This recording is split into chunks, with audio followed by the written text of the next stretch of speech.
જોવા જઈએ તો લગભગ 2020થી હું આમ આદમી પાર્ટી સાથે છું. હું એ જ કહું છું, હું ગોળ ગોળ નથી કહેતો, હું આમ આદમી પાર્ટીની સાથે જ છું. એટલે 2020માં જ જોડાયેલો છું એમ માનો તમે.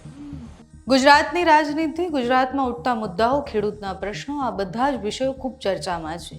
વિપક્ષ સતત ખેડૂતના મુદ્દે લડતા આવ્યા છે. સાથે જ આમ આદમી પાર્ટી અને કોંગ્રેસ પણ ખેડૂતના મુદ્દે કોણ વધારે તીવ્રતાથી લડી શકે કોમ્પિટિશનમાં છે. એક બાજુ વિપક્ષ લડી રહ્યું છે ત્યારે ખેડૂતો સ્વયંભૂ પોતે પોતાની માટે પણ લડી રહ્યા છે. ગઈકાલે જૂનાગઢમાં એક કાર્યક્રમ હતો, પરેશ ગોસ્વામીએ એ આગેવાનીમાં એક કાર્યક્રમ થયો અને એ કાર્યક્રમમાં બહુ જ મોટી સંખ્યામાં ખેડૂતો આવ્યા. કાર્યક્રમમાં કોઈ રાજનૈતિક નેતાઓ નહીં અને કોઈ રાજનીતિની વાત નહીં, એ બધા મુદ્દા સાથે લોકો આવ્યા તો હતા પણ દેખાયા તો રાજનેતાઓ જ હતા. એટલે પાલ આંબલિયાથી લઈને રેશમા પટેલ ને એ બધા હાજર હતા.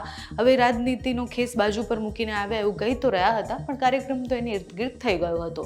મંચ પરથી ભાષણ આપતા એ નેતાઓ અને એ બધા જ લોકો ખેડૂતના હિતની વાત કરતા હતા પણ એમને ખેડૂત માટે શું કર્યું એ મોટા પ્રશ્ન હતા.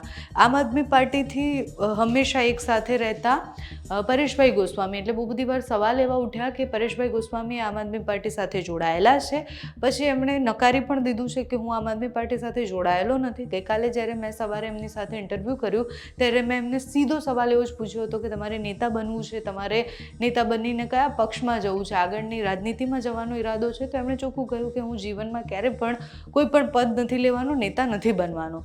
પણ એ જે કહી રહ્યા છે અને જે બેનરો ને બધું વાયરલ થઈ રહ્યું છે એ બહુ વિરોધાભાસી છે. આમ આદમી પાર્ટીની આજે સભા છે, કિસાન મહાસંમેલન છે. આજની તારીખ છે, બપોરે 3 વાગે સભા થવાની છે. તલાલા વિધાનસભામાં એ સભા છે અને એમાં તમે જુઓ કે પરેશભાઈ ગોસ્વામી આપ નેતા.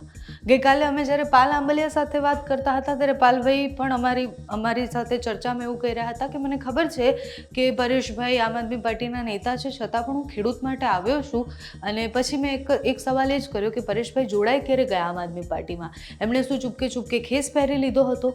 આ બધા જ પ્રશ્નો સાથે ફરીથી એકવાર ઇન્ટરવ્યૂ પણ કર્યો પરેશભાઈનો, જેમાં એમણે બધી જ વાત નકારીને એવું કહ્યું કે આમ આદમી પાર્ટીમાં મારા સારા મિત્રો છે, પ્રવીણ રામ છે, ઈશુદાન ગઢવી છે, એ બધા મારા મિત્રો છે, પણ હું આમ આદમી પાર્ટીમાં જોડાયો નથી. હું ખેસ પણ પહેરીને જઉં છું. હું તો ભારતીય જનતા પાર્ટી સારું કરશે તો એનો ખેસ પણ પહેરીશ, કોંગ્રેસ સારું કરતો હોય તો એનો પણ ખેસ પહેરીશ.